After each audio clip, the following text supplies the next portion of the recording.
Mun otsikkona tässä on arvostavan yhteistyön kulttuuri. Ja miten se tehdään, että se oikeasti toteutuu siellä arjessa. Vaikuttaa siltä, että tässä aluksi sanoisin niin, että ollaan aika yksimielisiä siitä, että kulttuuri on käyttäytymistä. Kulttuuri on sitä, mitä tapahtuu, kun kukaan ei ole katsomossa. Ja toisaalta kulttuuri on se tunne, mitä työntekijänä tuntee sunnuntai-iltana, kun ajattelee maanantai-aamua. Mutta jos me ajatellaan näitä aikoja, mitä me nyt eletään, nehän on aika haastavat. Tai ollut jo aika monta vuotta. On ollut pandemiaa, sotatilaa, lamaa, inflaatiota, lakkoja. Eli muutosta muutosten perään. Ja voisi sanoa, että niin kuin ruohonkorret ei yksinään pärjää. Että on oikeastaan sulla on mahdottomuus, että yksittäinen ruohonkorsi pärjäisi kovinkaan pitkään pahtavassa auringossa edes päivääkään. Saati sitten, jos on pitempi kuivuusjakso, tai että joku talloo. Mutta ruohomatto kestää hirveän paljon resilientimmin muutoksen painetta, koska ne tukee toisiaan. Jopa niin, että vaikka ruoho kellastuu helteellä, niin se juuristo säilyy hengissä, koska se on tiivis ruohomatto, jossa nämä ruohonkorret ja niiden juuristot kietoutuvat toisiinsa toisiaan suojellen. Olisiko se sama vähän meillä ihmisillä? Eli jos me mietitään resilienttejä voimavaroja, niin tässä on yksi esitys, erään saksalaisen kollegani Ella Amanin teoriaan perustuva esitys muutosjoustavuuden osatekijöistä tai resilienteistä voimavaroista. Ja kyllähän tuollakin toi ruohonkorsi-ikoni näkyy. Eli yhdessä me ollaan vahvempia, yhdessä me ollaan joustavampia, yhdessä me voidaan myöskin improvisoida tiemme ulos jopa näennäisen ratkaisemattomista ongelmista. Eli jos tämä pitkä lista tässä tuntuu ahdistavalta, niin sä voit, kun se on täynnä, niin vaikka pysäyttää videon ja pohdiskella niitä ihan omaan tahtiisi. Mutta tässä on vaan niinku tämmöisenä ajatuksellisena listana näitä ihan konkreettisia ajatuksia ja ehkä vinkkejäkin siitä, että miten näitä resilienttejä voimavaroja voi edistää ja vahvistaa. Monesti ajatellaan, että resilienssi ja muutosjoustavuus tarkoittaa sitä, että ei niinku jäykästi vastusteta muutosta, vaan niinku jotenkin, että meillä on juuret syvällä maassa niinku puulla ja sitten muutoksen tuulet huojuttaa sitä puuta, mutta kun ne juuret on syvällä, niin sitten jotenkin pystytään palaamaan notkeasti ennalleen. Mutta sitten on kolmaskin tapa hahmottaa resilienssiä, ja se on tämmöinen bambuperiaate, tai sitten tämä kintsugi liittyy myös siihen. Eli entäpä jos se muutos, jos me ajatellaan, että me ollaan niin kuin tämmöinen bambun runko ja tulee muutoksen tuuli, joka taivuttaa sitä bambua, ja sitten kun se ponnahtaa sieltä, niin se ei palaudu suoraan entiselleen, vaan siinä on liikevoimaa, joka voi ikään kuin singauttaa meitä kohti tulevaisuutta ja kohti jotain uutta. Eli muutoksessa on myös tämmöistä muutosenergiaa ja muutosvoimaa. Me voidaan ikään kuin opetella surffaamaan muutoksen aallolla sen sijaan, että me jotenkin jäädään sinne rullaamaan sinne aallon pesukoneeseen ja yritetään selvitä pääpinnalle jotenkin. Ja jos me taas ajatellaan organisaatiokontekstissa, niin tämä VUCA-maailma lienee tuttu jo aika yleisesti. Eli jos ei tätä termiä, jos ei siihen ole törmännyt, ainakin on ihan silmät ja korvat riittää siihen, että havaitsee, että muutoksia näyttää tulevan kiihtyvään tahtiin. Ja toisaalta ei pelkästään se, vaan että myöskin semmoinen moniarvoisuus ja kuplautuminen lisääntyy. Eli siinä mielessä, jos me ajatellaan tulevaisuuden organisaatiokulttuuria, niin sitä muutosjoustoa vaaditaan koko ajan lisää. Joustavuutta, suvaitsevaisuutta, moniarvoisuutta ja niin edelleen. Vallitsee myös aika hieno yksimielisyys siitä, että hyvä vuorovaikutus kulttuurin tunnistaa loppujen lopuksi niin aika helposti, että hei, että vaikkapa, että jos kuulee jonkun puhuvan työpaikastaan tällaisilla yksilötason asioilla, että meillä on ihanaa yhdessä, meillä on niin mahtavat työkaverit ja kaikki on innostuneita ja niin edelleen ja tukee toisiaan, niin kyllä me tunnistetaan, että niillä on hyvä kulttuuri, niillä on asiat hyvin. Ja toisaalta tiimitasolla niin myöskin ruvetaan huomaamaan semmoisia systeemisiä synergiaetuja siitä. Nekin on ihan varmasti niin kuin tunnistetaan. Ja totta kai me tunnistetaan myös ongelmat ja pahoinvointi aika yhdenmukaisesti. Et se ainoa semmoinen iso ongelma, mikä tuntuu olevan myöskin yhtä yleinen kuin nämä tunnistetut asiat, on se, että no miten sitä kulttuuria sitten tehdään tai miten sitä muutetaan.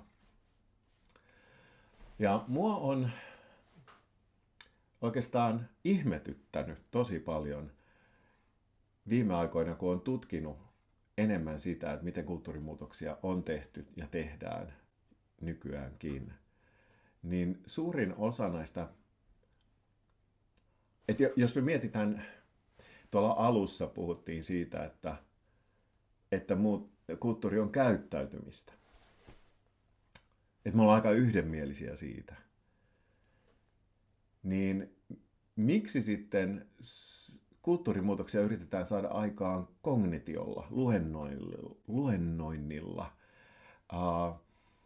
sopimuksilla parhaimmillaan, että ollaanhan kilttejä toisillemme, kohdellaanhan toisiamme arvostavasti ja kuunnellaan toistemme ideoita. Ja sitten me ihmetellään, että miksei se kuitenkaan toteudu arjessa, eikö vaan? Eli ei oikein löydy sellaista areenaa tai mahdollisuutta, foorumia sille, että me harjoiteltaisiin toisin käyttäytymistä, toisin toimimista.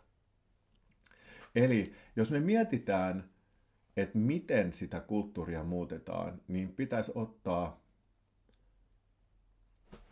ikään kuin fokukseen se vuorovaikutuksen laatu. Eli miten me ollaan toistemme kanssa. Eli systeeminen näkökulma siihen.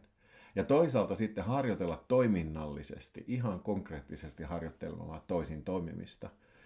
Ja että tämä harjoittelu tapahtuisi ei pelkästään aluksi tietenkin turvallisessa kontekstissa, ikään kuin simulaatiokontekstissa, ja sitten ihan oikeasti siellä arjessa. Mikä sitten voisi olla konkreettinen ratkaisu?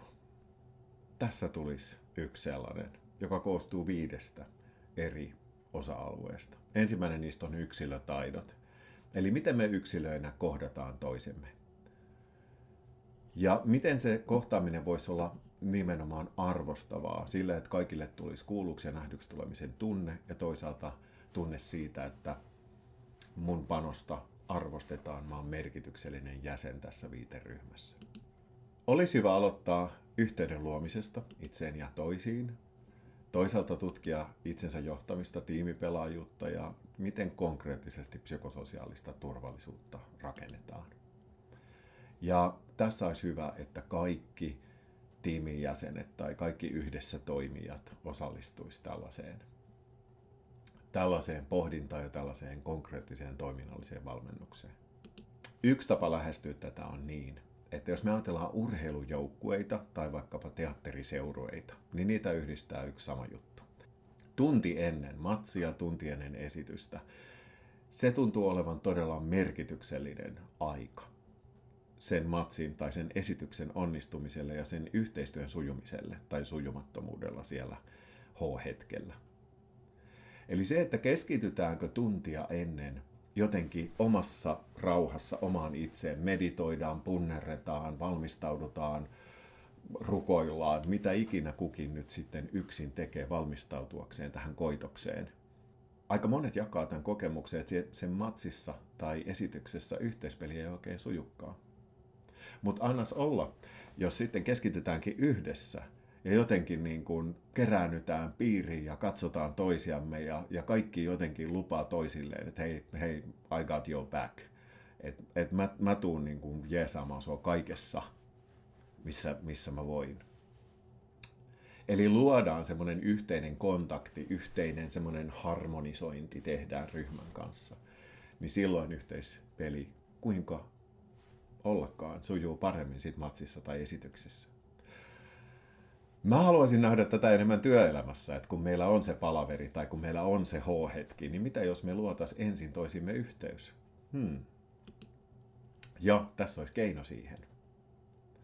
Eli sä voit kokeilla tätä nyt seuraavan kerran, tai vaikka pistät paussille tämän jälkeen ja menet kokeile jonkun ihmisen kanssa tätä. Eli sä voit katsoa ketä tahansa toista ihmistä, joko verhot kiinni, nyt mä teen niin, tai verhot auki, huomaatko sä eron? Eli verhot kiinni tarkoittaa mulle sitä, että silmät on neutraalit, ilmeettömät, mä en anna nähdä toisen nähdä, että miltä musta tuntuu tällä hetkellä. Ikään kuin tässä olisi sellainen suodatinkangas välissä, verhot kiinni. Eli voi ajatella myös neutraaliutta. Ja verhot auki taas tarkoittaa, että ei ole neutraaliutta, vaan silmissä on tuiketta, pilkettä, on hämmennystä, epävarmuutta tai iloa tai mitä vaan. Että sieltä niinku tavallaan näkyy kaikki. Myös haavoittuvuus. Ja mä haastan sua kokeilemaan verhot auki, verhot kiinni kokeiluja erilaisissa kohtaamistilanteissa ja katsoa, että mitä siinä tapahtuu. Jos et sä halua tietää ennen kuin sä oot kokeillut, että mitä mä seuraavaksi sanon, niin pistä paussille nyt. Mutta useimmat raportoi aika samankaltaisista jutuista on se, että kun on verhot kiinni, niin silloin jotenkin suojaa itseään. Että jotenkin niin kuin piirtää rajaa itsen ja toisten välille. Ja sitten taas kun on verhot auki, niin jotenkin se raja jotenkin hälvenee siitä. Ja ollaankin enemmän niin kuin yhdessä ja lähempänä toisiamme. Ja jotenkin, että jos molemmat avaa verhot, niin psykologinen turvallisuus siitä vahvistuu. Että tulee niin kuin semmoinen yhteyden tunne, yhteyden kokemus. Eli yksi tärkeimmistä kysymyksistä vuorovaikutuksesta meille kaikille on se, että ketä mä pidän turvassa, itseäni vai toisia. Jos tämä hämmentää sua tämä ajatus happinaamarista, että ikään kuin, että niitä on vaan yksi, että joko mä suojaan itseäni tai mä suojaan muita, niin mieti, ootko sä koskaan kertonut omasta mokasta tai jostain häpeällisestä tapahtumasta, jotta toiselle tulisi parempi olo. Tämä on just se juttu. Eli kun me paljastetaan oma haavoittuvuus, niin silloin me suojataan tavallaan toista. Me poistetaan toiselta syy pelätä meitä. Ja sitä kautta se psykososiaalinen turvallisuus rakentuu. No, toi on semmoinen tärkeä kynnyskysymys, toi yksilötaidot. Mutta sitten me voidaan myös lähteä treenaamaan joukkuepelaajuutta. Eli miten unelmien tiimi rakennetaan. Ja miten se jotenkin se saadaan se tiimin menestys toteutumaan. No, toi yksilötaidot tietenkin on siinä alla ja se yhteyden luominen. Mutta myöskin sit vuorovaikutuksen laadun tietoinen ohjaaminen poispäin kilpailusta kohti yhteistyötä.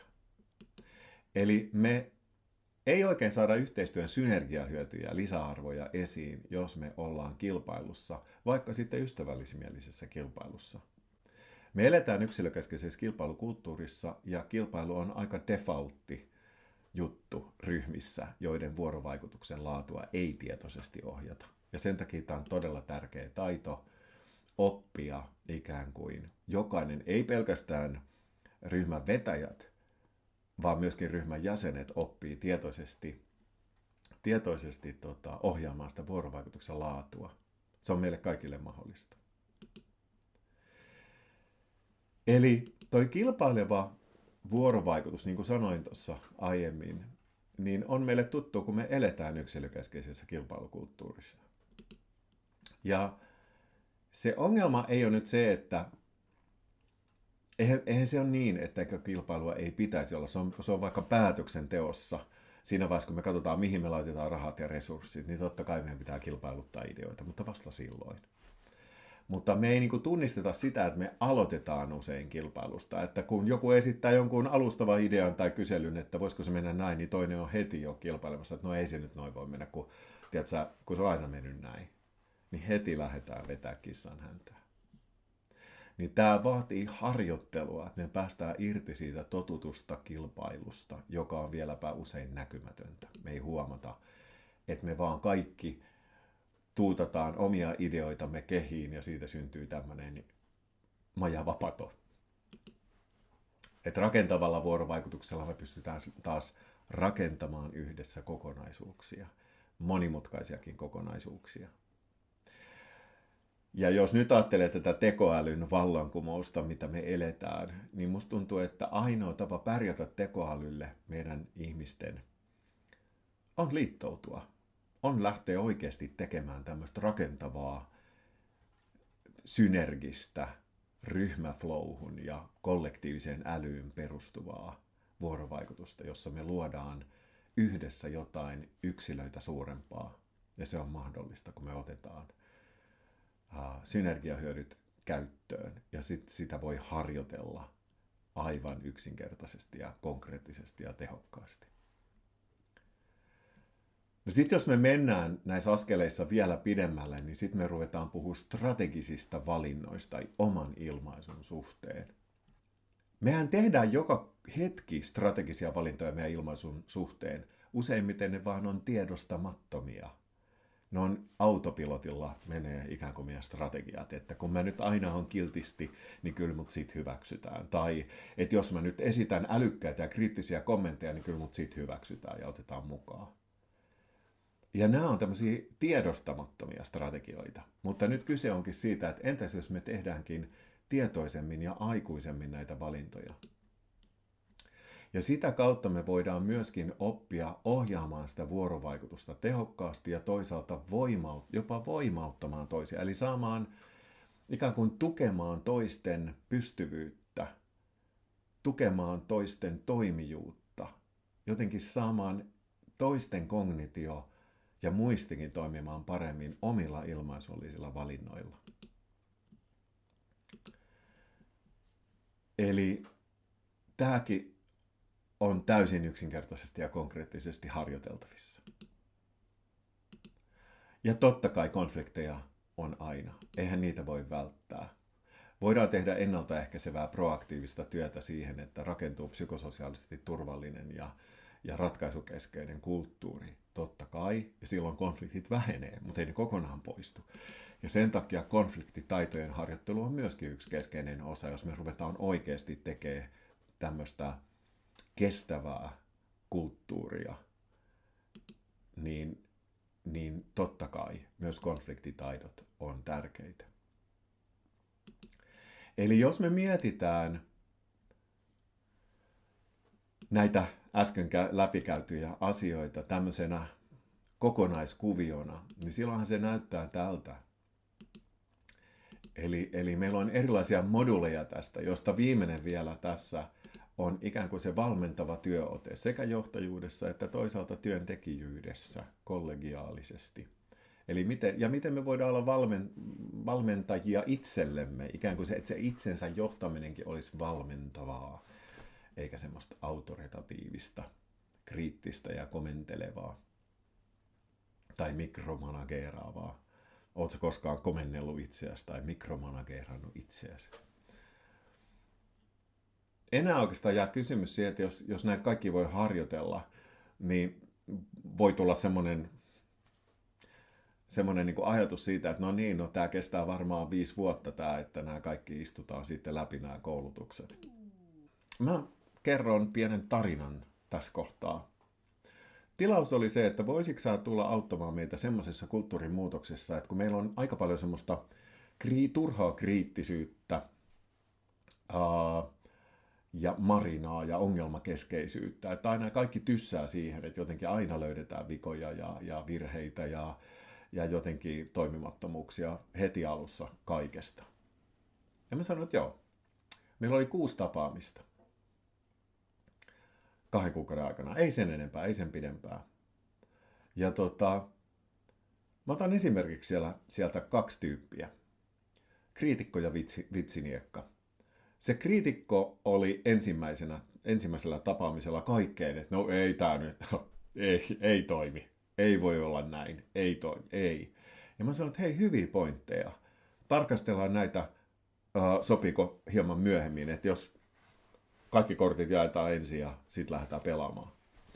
Ja se oli silleen, että no niin, okei, mutta ei tää niin kuin ole mistään kotoisin. Sitten se vitsiniekka lähti tuntiin ennen kuin muut. Ja oli silleen ovella, kävi ivallisesti, sanoi enjoy, kun se lähti. Ja mä sanoin, että hei, kiva kun sanoit, että sun täytyy lähteä, että nähdään ensi kerralla. Tokalla kerralla tämä kriitikko oli silleen, että mä en tykkää näistä harjoituksista. Ja mä sanoin, että eihän sun tarvikaan tykätä, mutta pystyt sä tekemään niitä. Se sanoi, no okei. Okay. Ja sitten se vitsiniekka oli silleen, että no hei Simo, sulhan menee ihan kivasti. Että tämähän on loppujen lopuksi ihan kivaa, hei. Ja sitten mä sanoin, että hei kiitos. Kolmannella kerralla tämä kriitikko oli sanonut, että mä en olisi halunnut tietää tätä kaikkea. Ja sitten se vitsiniekka sanoi, että hei Simo, että aikuisten oikeasti, että tämä toimii aika kivasti. Viimeisellä kerralla kaikki nousi ylös ja taputti näille tyypeille, koska ne ei enää toiminut samalla tavalla kuin ennen, vaan ne oli harjoitellut toisin toimimista. Ja heitä ei voinut enää kutsua kriitikoksi ja vitsiniekaksi, vaan he olivat joustavampia ja monimuotoisempia ilmaisultaan. Sen takia, että ne oli harjoitellut sitä. Jos me halutaan oikeasti, että koko organisaation kulttuuri muuttuu, niin totta kai silloin se valmentava johtaminen ja sen konkreettinen harjoittelu, sen konkreettisten ilmaisu- ja käyttäytymismuotojen harjoittelu, että miten sitä toteutetaan siellä arjessa, niin on tärkeää. Mutta toi esimerkki kriitikosta ja vitsiniekasta, niin se on vuosien takainen. Nyt on systeemisesti vielä kehitetty tätä valmennushommaa sillä lailla, että nykyään se tapahtuu virtuaalisesti. Et ei edes tarvita 6 puolipäiväistä tapaamista, vaan nämä voidaan tehdä tämmöisenä virtuaalisena ryhmäprosessina, jossa se harjoittelu tapahtuu työn arjessa. Eli ei lähdetä pois siitä perustehtävän äärestä, vaan harjoitellaan työtä tehdessä. Ja sen takia mä tästä lyön rumpua, koska tämä ratkaisee nyt niin kuin oikeastaan kaikki perusongelmat kulttuurin muutoksessa. Ei tarvii istua pitkään koulutuksissa, eikä tarvii kyllästyä siihen, että näistä puhutaan ja puhutaan, mutta muutosta ei tapahdu. Nyt harjoitellaan toisin toimimista siellä arjessa konkreettisesti, ja jos me ruvetaan toimimaan toisin, niin silloinhan se kulttuuri muuttuu. Eli niin metsä vastaa, kun sinne huudetaan. Kiitos, että kattelit tämän videon, ja mä toivotan sulle oikein hyvää loppupäivää, loppuviikkoa ja loppuvuotta.